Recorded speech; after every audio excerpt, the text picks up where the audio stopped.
આજે છે 14 નવેમ્બર એટલે કે ચિલ્ડ્રન્સ ડે અને હું છું તમારી આરજે દોસ્ત Krupali Ruparel Sardar Patel university community radio station radio campus 90.4 FM પરથી.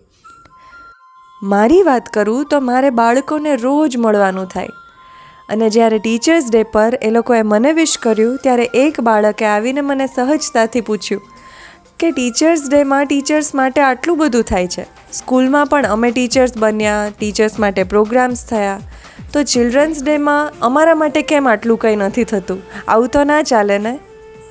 અને મેં કહ્યું કે વાત સાચી બેટા, પણ ચિલ્ડ્રન્સ ડે તો રોજ હોય છે, ખાસ કરીને પેરેન્ટ્સ અને ટીચર્સ માટે. તમારા માટે જ તો બધા દિવસો હોય છે.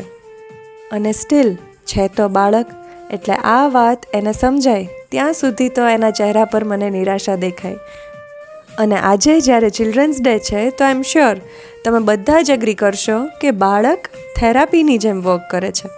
એમના ઇનોસન્ટ ફેસીસ, એમની ઇનોસન્ટ હરકતો આપણને બધો જ સ્ટ્રેસ ભૂલવાડી દે છે. તો મિત્રો, આપણે પણ આવી કોશિશ કરીએ કે એ ક્યુરિયસ માઇન્ડ્સના બધા જ સવાલોના જવાબ પેશન્ટ હાર્ટ્સથી આપીએ.